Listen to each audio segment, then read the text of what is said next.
5월은 가정의 달입니다. 그리고 오늘은 어린이 주일이고, 그리고 이제 다음 주 아까 광고한 대로 가정 세미나가 있습니다. 자, 이런 것들은 뭐냐면 가정이 너무나 중요하다는 것을 의미하는 겁니다. 가정이 중요하다. 유명한 사상가 보헤임은 이런 말을 했습니다.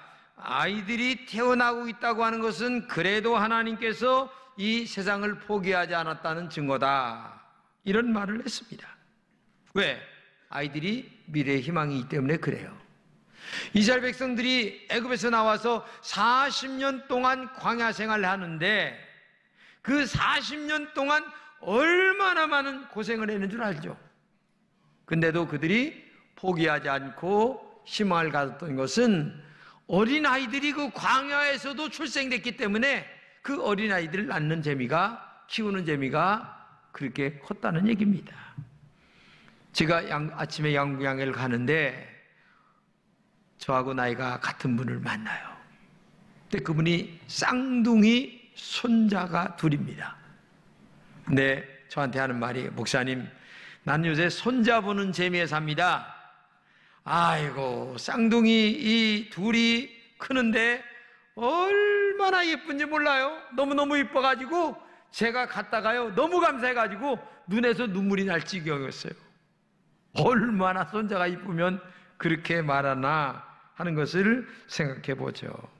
이런 어린 자녀들이 건전하게 자라고, 그리고 믿음으로 자라고 흉악해져가는 이 악한 세대 속에서도 그들이 죄짓지 말고 하나님 말씀대로 잘 살아서 정말 주께는 영광이요, 그 자신에게는 축복이 되고 가문에게는 말할 수 없는 은혜와 영광이 되는 그런 자녀들을 우리가 키워야 된다는 얘기죠. 오늘 우리는 이 잘못된 세대에 던지시는 예수님의 말씀을 본문에서 잘 들어야 됩니다. 그래서 우리의 자녀들이 복을 받도록 잘 키워가는 그런 가정의 양육이 되어야 된다는 얘기죠. 첫째는 예수님이 사랑한 자녀들과 함께 신앙의 동반자로 키워가야 된다는 얘기입니다. 어떤 분들은 내가 낳았으니 내 자식이고 내 거다 이렇게 생각하면서 키우다 보니까 내 거라는 개념 속에서 학대도 나오고, 내 거라는 개념 속에서 아이들을 무시하기도 하고. 그래서 어제도 제가 그 통계를 보니까 가정학대가 제일 많다는 거예요. 이거 한마디로 얘기하면 부모님이 자식을 학대하는 게 제일 많다는 거예요. 그러니 가정학대가 이렇게 많은 데서 어린아이가 바르게 클 수 있겠습니까? 오늘 15절을 같이 읽겠습니다. 시작. 내가 진실로 너에게 이르노니 누구든지 하나님 나라를 어린아이와 같이 받들지 않는 자는 결단코 들어가지 못하리라. 이 말씀을 보게 되면 어른도 어린아이에게 배워야 된다, 그런 말입니다. 어린아이를 받들지 아니하면 하나님 나라와 상관이 없다는 거예요. 그러니까 어린아이에도 배울 수가 있다. 또 함께 어린아이와 같이 걸어가야 된다. 자녀를 가르치면서 두 가지가 분명해야 되는, 첫째는 뭐냐면은 우리 자녀들은 하나님께서 나에게 주신 하나님의 자녀라는 생각을 가져야 됩니다. 즉 다른 말로 얘기하면 내 자녀, 내 새끼, 내 거가 아니라 하나님이 나에게 키우도록 맡겨주신 하나님의 자녀라는 생각을 잊지 말아야 된다는 얘기예요. 조금 아까도 얘기했지만은 내 거라는 개념 속에서 자녀 학대도 심하고 내 마음대로 뭘 하려고 하고 자녀에 대한 사랑보다는 자기 욕심을 위하여 자녀를 키워갈 때가 많아요. 내가 이루지 못한 꿈을 자녀를 통하여 대신 이루어보려고 할 때가 많다는 얘기예요. 그러다 보니까 자녀를 내 마음대로 자꾸만 학대하면서 또 과잉으로 요구합니다. 근데 사실 엄밀히 따지면 나도 인격이고 내 자녀도 인격입니다. 그런데 인격과 인격이 만나서 함께 보호하며 커가야 되는데 이게 내 거, 그러니까 너는 내 소원을, 내 꿈을 이뤄가는 하나의 도구에 불과해. 이런 식으로 아이들을 키워간다면 그 아이들이 바르게 커갈 수 있을까? 그래서 이 땅에 하나님께서 나에게 맡겨주신 자녀다, 이런 생각으로 자녀를 키워가야 되고, 또 하나는 뭐냐면은 함께 신앙의 여정을 걸어가는 동반자다, 이렇게 생각해야 됩니다. 자녀들도 하나님의 자녀이기 때문에 어른들도 말씀을 듣고 아이들도 말씀을 들어야 되는 거예요. 우리가 하나님을 아버지라고 부릅니다. 그런데 우리의 자녀들도 할아버지 하나님이라고 안 부릅니다. 아버지 하나님이라고 부릅니다. 그러고 보면 하나님 앞에서는 누구나 다 똑같이 자녀라는 개념이에요. 그렇기 때문에 오늘도 여러분과 제가 정말 자녀들을 키울 때에 정말 우선순위가 하나님이라는 개념을 먼저 두고 그 다음에 자녀들이라는 것을 두면서 이 자녀들도 하나님의 자녀다라는 생각을 가져야 됩니다. 오늘 본문에 보니까 아이들이 예수님께 나왔는데 아이들이 막 떠드는 것 같아요. 그러니까 예수님의 제자들이 야단을 치면서 내쫓았어. 그러니까 예수님께서 연마 그러지 마라. 걔들도 똑같은 인격이야, 한 영혼이야. 그러면서 안고 축복해 주셨다는 것이 오늘 본문의 이야기입니다. 여러분, 우리는 그냥 복음적으로 믿음으로 부모들이 살아가면 되는 겁니다. 그러면 아이들은 부모님들을 본을 받아가지고 믿음 안에서 잘 살아가게 되는 거예요. 그런데 우리의 삶이 자녀들에게 모범을 보이고 그 다음에 삶 자체가 신앙적인 아름다움을 보여주는 것에 초점을 맞추지 아니하고 뭔가 자꾸만 내 멋대로 시켜서 뭔가를 만들려고 하기 때문에 우리의 자녀들이 문제가 된다는 거죠. 부모들이 주일날 예배당에 나오지 아니하면서 너희들은 가서 예배 잘 드리고 와라? 부모는 바빠가지고 안 된다? 그런 말 하기 전에 먼저 주일을 준비하고 함께 예배당에 가자 하는 마음으로 나와서 아이들을 지도한다면 이 아이들이 얼마나 잘 따라오겠어요. 그런데 정말 아이들에게 본을 보여주는 것보다는 어떻게 돼요? 자기들이 말로 아이들을 짓누르고 그 다음에 아픈 상처를 주면서 어떻게 그들이 함께 걸어가는 동반자로 살아갈 수가 있겠습니까?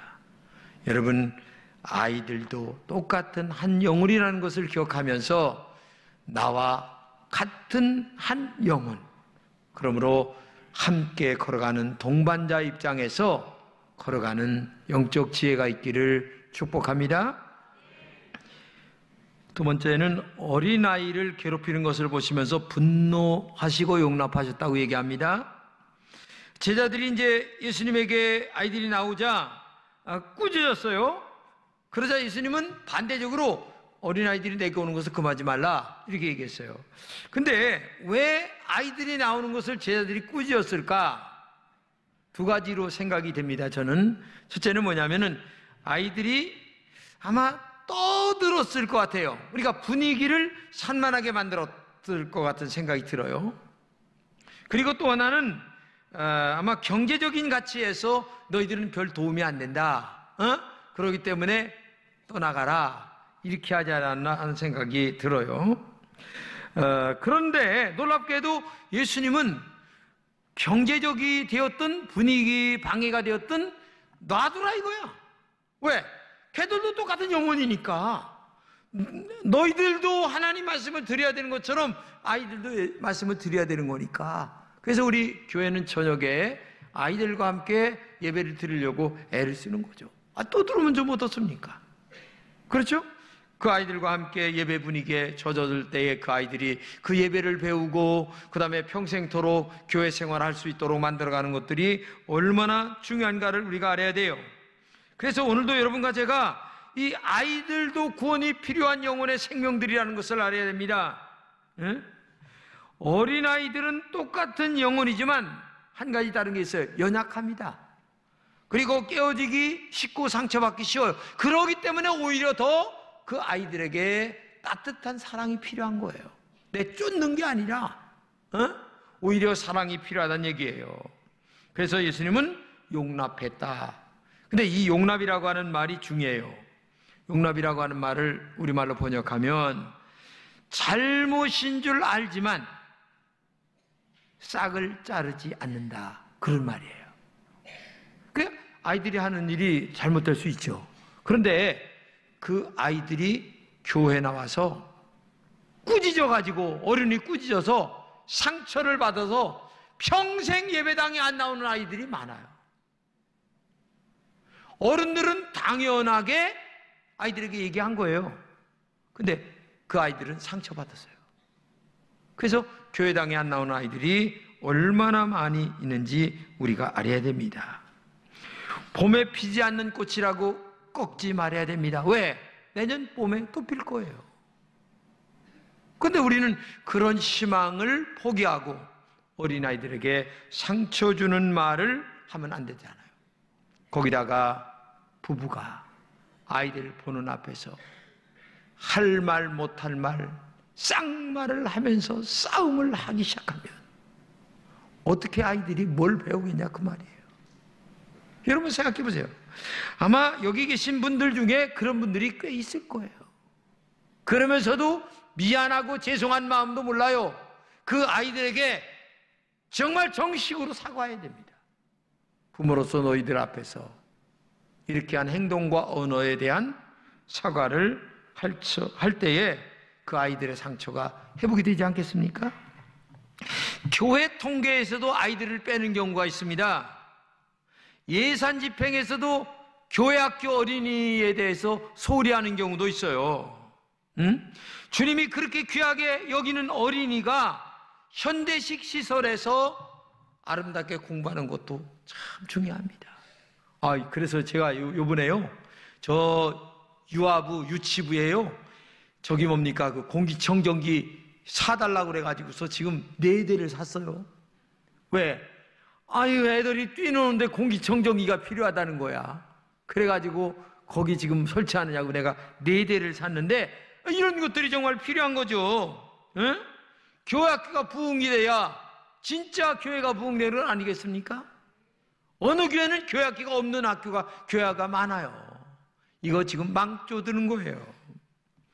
제자들은 이런 생명의 원리를 모르고 경제 원리, 분위기 원리만을 먼저 따지다 보니까 나가 이렇게 하다가 예수님에게 혼난 거예요.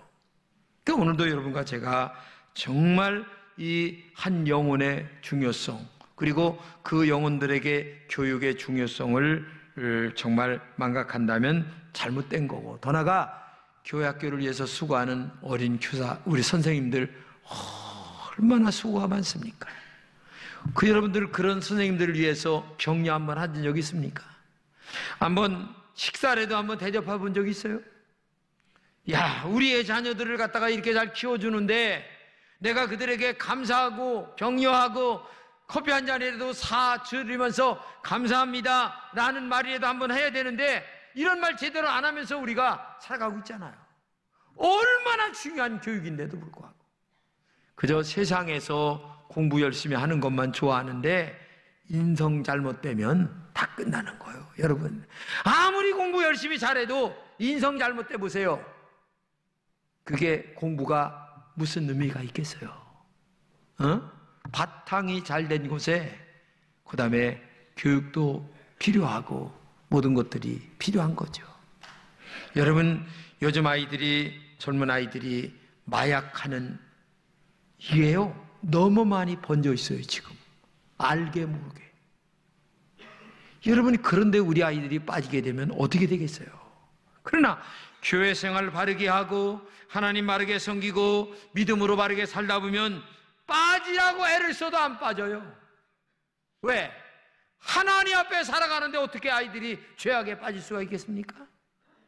그러므로 오늘 여러분과 제가 동반자 입장에서 아이들을 잘 키워가는 영적 지혜가 있기를 축복합니다. 그리고 특별히 어린아이들을 안아주시면서 축복했다고 하는 것을 알아야 됩니다. 근데 이 안아준다고 하는 말은 뭐냐면 스킨십을 했다는 얘기입니다.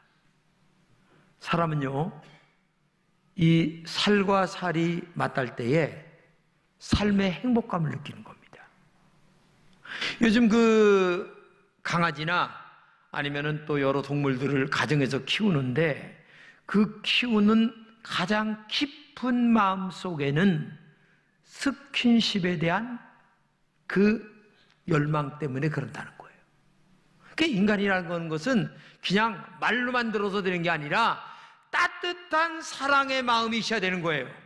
그러니까 여러분들이 어린아이들을, 자녀들을 볼 적에 야, 아무개 너 정말 훌륭하다 하면서 안아주면서 스킨십을 한번 하면서 등허리를 두들겨주면서 머리를 쓰다듬어주면서 축복하고 희망을 주고 용기를 주고 뭐 해야 되는데 반대적으로 한 번 안아주지도 않고 칭찬도 한 번 안 해주고 맨날 하는 말이 잘못됐다는 얘기만 하고, 그러면 아이들은 어디 가서 뭘 어떻게 살아야 된다는 얘기입니까 도대체가? 여러분 생각해 보세요. 사람은 신체 접촉이 굉장히 중요한 것입니다. 어릴 때는 두말할 것 없어요. 노년들도 마찬가지입니다. 노인들이 장성해버린 자녀들 대신 손자 손녀를 사랑함으로 허전함을 메꾸려 하는 이유가 거기에 있는 거예요. 그래서 심리학자들은 그런 아까 얘기한 대로 애완동물을 키우는 그 깊은 내면의 속에는 스킨십의 요구가 인간들 속에서 만족이 안 되다 보니까 다른 것들로 만족을 하려고 그렇게 한다는 심리학자의 연구 발표입니다. 이게 얼마나 중요한 걸 알아야 돼요. 그렇기 때문에 오늘도 생명체는 껴안아야 됩니다. 사랑해야 됩니다. 살과 살이 맞닿을 때에. 그래서 예수님은 어린아이를 안고 머리에 손을 대고 쓰다듬어 주시면서 축복했다는 얘기예요. 여러분, 가출 청소년 지도자가 가출 청소년이 한 말을 제가 그대로 들려드립니다. 나의 부모는 내게 아무런 신경도 써주지 않아요. 우리는 함께 하는 것이 아무것도 없어요. 아버지는 내가 무슨 말을 할 때마다 쳐다보지도 않아요. 어머니는 내 머리 스타일에 대해 잔소리만 해요. 한 번도 내 머리 쓰다듬어 준 일이 없어요. 이 말은 뭡니까? 따뜻한 스킨십 한번 해본 적이 없다는 거예요. 자녀에게 등을 따뜻하게 두들겨 준 적이 없다는 거예요. 그리고 칭찬말 한마디 한 적이 없다는 거예요. 여러분, 정말 중요한 게 잘못을 지적하지 마세요. 몰라서 못하는 게 아니에요. 다 알아요. 칭찬하세요. 격려하세요. 허그하세요. 이게 중요한 겁니다. 남편이 밖에 갔다 들어오면 아내하고 그 입구에서 아유 집안 먹여 살리냐고 얼마나 고생해 여보 수고했어 하면서 껴안아주면서 뽀뽀도 해주고 이런데 그게 한재가 언제요? 아이고 꿈엔들 생각이 날까? 저기 향수에는 꿈엔들 잊으려 하는데 꿈엔들 다 잊었어. 이게 우리들이 살아가는 거예요. 이게 지금 현실이에요. 내 아들 공부 갔다 올 적에 아유 수고했다 하면서 아들 얼마나 고생했어. 정말 수고했어. 야 너는 우리 가문의 희망이야. 열심히 공부해서 고맙다. 뭐 이렇게 하면서 격려와 용기를 줘야 되는데 점수 받으면 이게 점수 받은 거냐? 예? 눈을 감고 해도 다 하겠다. 아이고 이거 사람 죽이는 거야 이거. 근데 여기는 죽이는 사람들이 많은 것 같아. 살리는 사람보다. 한번 여러분 자신을 돌아보세요. 내 자녀를 위하여 얼마나 격려했는가 한번 생각해 보세요. 희망과 용기를 줬는가 생각해 보세요. 그러면 자녀가 공부 열심히 하겠어요? 안 해요. 여러분 이걸 알아야 돼요. 그래서 정말 허구해주고 어깨에 두들겨주고 수고했다. 응? 열심히 했냐 고생했지. 공부든 마 슬슬 놀면서 해. 이렇게 속으로는 여기까지 공부 잘할 소리 놀면서 해야지. 뭐 이렇게 나와야 되는데 다이렉트로 나간다고. 그게 3쿠션을 칠 줄 알아야지. 뭐 어떻게 된 게 그래 다이렉트로 그래. 그렇게 가지고 뭘 공부를 가르치겠다는 게 도대체. 응? 그리고 스킨십 후에 진짜 축복하시는 거예요. 이제 예수님이 머리에 손을 얹고 축복하시잖아요. 부모의 권위 중에 제일 권위가 뭔 줄 아세요? 자녀에게 축복하는 권위예요. 그러니까 여러분 자녀들에게 얼마나 축복하고 계신지 모르겠어요? 일로 와라. 일주일에 한 번씩 아니면 2주일에 한 번씩이라도 정기적으로 부모가 일로 와. 내가 너 아버지가 너희를 위해서 축복하마. 무릎 꿇어. 거기서 하나님 앞에 축복 기도를 해가지고 그 아이들이 잘 되게끔 하나님께 영광을 돌려야 되는데 한 번도 축복 기도 안 했죠. 대답 안 하는 거 보니까 다 알아. 성경에 보게 되면요, 야곱이 아버지 이삭으로부터 축복 기도 받고 복 받았어요. 요셉이 아버지 야곱으로부터 축복 기도 받고 복 받았어요. 그대로 다 됐어요. 그렇기 때문에 여러분과 제가 축복 기도가 얼마나 중요한가 알아야 돼요. 그래서 오늘서부터 가가지고 하여튼 일주일에 한 번씩은 머리에 손 얹고 축복 기도하는 여러분 되시기를 주님의 이름으로 축복합니다. 뒤통수가 이렇게 나와가지고 못생긴 딸이 있어서 이 여자아이가 뒤통수가 이렇게 나온 거야. 그러니까 남자아이들이 아이고 쟤는 말이요 뒤통수가 나와가지고 못생겨서 자꾸 골리는 거야. 그러니까 집에 오니까 아버지한테 아버지 오늘도 그냥 뒤통수가 나왔다고 그냥 애들이 남자아이들한테 꼴렸어요. 그러니까 아버지가 지혜가 충만하니까 에이 그놈들 잘못된 놈들이요. 뒤통수가 나왔다는 것은 또 머리가 엄청 좋다는 증거야. 또 다른 사람보다 이 머리의 골이 배나 더 큰 거다. 그러니까 너는 머리가 엄청 좋은 거야. 너 분명히 앞으로 너는 훌륭한 사람 될 거다. 그래서 그 놈들, 너 골린 놈들 있지? 다 네 밑에서 밥 먹고 살 그런 사람이 될 거니까 걱정하지 말으라고. 그러니까 이 딸이요 뒤통수가 나온 게 축복이 오히려 된 줄로 알고 열심히 공부했는데 나중에 박사를 2개 땄어. 그래가지고 그 밑에 남자가 200명이야. 여러분 똑같은 말인데도요 사람을 죽일 수도 있고 살릴 수가 있는 거예요. 그러니까 좋은 말, 칭찬하는 말, 격려하는 말, 희망의 말, 너는 우리 집의 가문의 영광이다. 얼마나 못해도 괜찮아. 다음에 잘할 수 있으니까 해야 된대. 왜 못하냐? 너 엄마 머리 닮아서 그렇지? 거기다 꼭 그러네. 또 그렇게 되면 곤란한 거예요 여러분. 하여튼 넌 훌륭하다. 오히려 반대로 얘기해야 되는 거예요. 그는 아빠 머리 닮아서 너는 참 훌륭해질 것 같다. 엄마 머리 닮아서 너는 훨씬 더 훌륭할 것 같다. 이렇게 얘기를 해야 되는데 잘못된 쪽으로만 얘기를 하니까 문제가 되는 거예요. 여하튼 결론적으로 여러분의 자녀들을 믿음으로 잘 키워서 축복하고 사랑하고 이해하고 용서하시면서 격려와 희망으로 키워가는 여러분 되시기를 주님의 이름으로 축복합니다.